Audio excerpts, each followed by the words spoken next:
trouve actuellement, on vient de découvrir une nouvelle planète, enfin, on suppose l'existence d'une nouvelle planète, qui s'appelle actuellement Nine, ou 9. Voilà, je dis ça dans le courrier international. Donc c'est une planète qui serait très forte, très massive, très grande, et qui se trouverait, je sais pas, qui mettrait je sais pas, je crois, un millier d'années ou plus pour faire le tour, pour faire sa révolution autour du Soleil.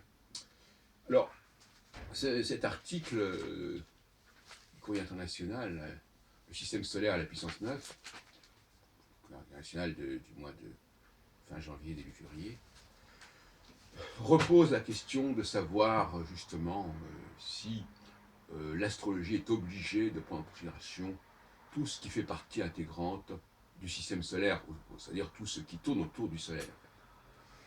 Moi, je suis absolument contre cette façon de faire. Je suis contre l'utilisation de Pluton, pour toutes sortes de raisons. Je suis contre l'utilisation de Neptune. Éventuellement, dans le cas d'Uranus, j'ai quelques hésitations, parce qu'on dit parfois qu'il est visible à l'œil nu quand on sait où il est, et peut-être qu'il aurait pu être considéré. Mais la question n'est pas là. La question, dans une démarche qu'on pourrait appeler paléo, c'est que les anciens ont bâti leur représentation sur certaines bases. Bon. Mais c'est même pas ça le problème, en fait. Parce que moi-même, je suis contre l'utilisation du septénaire. Donc, si vous voulez, il y a plusieurs couches comme cela qui ont été ajoutées.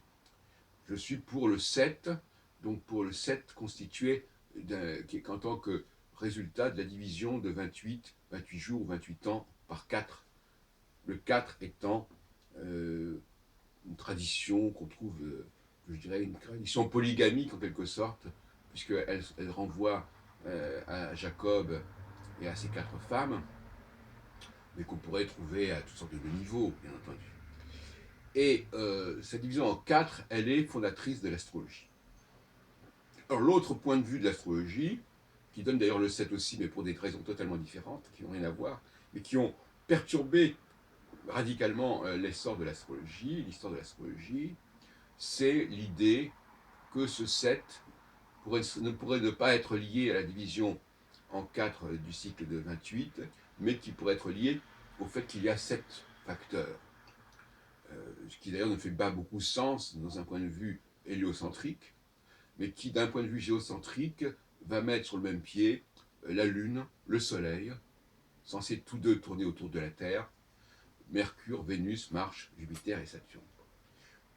Bon, donc déjà, ça je le rejette, sauf dans le cas de Saturne, qui, à mon avis, a été choisi parce que c'était une sorte de... Il avait le même profil numérique que la Lune. Les astrologues ne sont pas du tout obligés de prendre en considération l'ensemble du système solaire.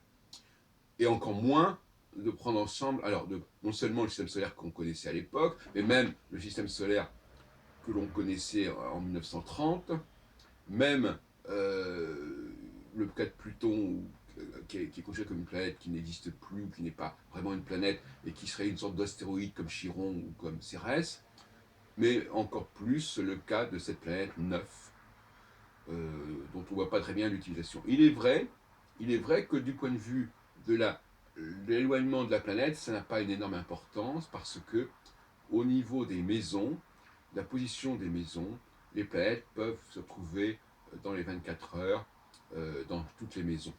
Pas dans tous les signes, mais dans toutes les maisons. Et ça permet évidemment de les intégrer dans le thème natal sans problème. Bon, donc, c'est pas le problème. Le fait est que je crois qu'avec cette planète 9, on comprend, et je pense même que quelqu'un comme Jean-Pierre Nicolas, qui a tout basé sur l'intégration jusqu'à Pluton, il en a fait toute une démonstration, il a intégré complètement son système de codage sur le RET, et le groupe T comporte carrément Uranus, Neptune et Pluton, donc il a fondé toute son astrologie sur notamment l'intégration de ces 3 planètes, sur le fait de mettre le Soleil au même point que Mercure et Vénus. Bon. Et donc tout ça, c'est un peu un cafouillage. Le fait que y ait des planètes de plus en plus éloignées qui puissent faire partie du système solaire montre bien qu'il est totalement vain de vouloir considérer que l'astrologie doit absolument être fondée sur l'ensemble des facteurs qui gravitent autour du Soleil.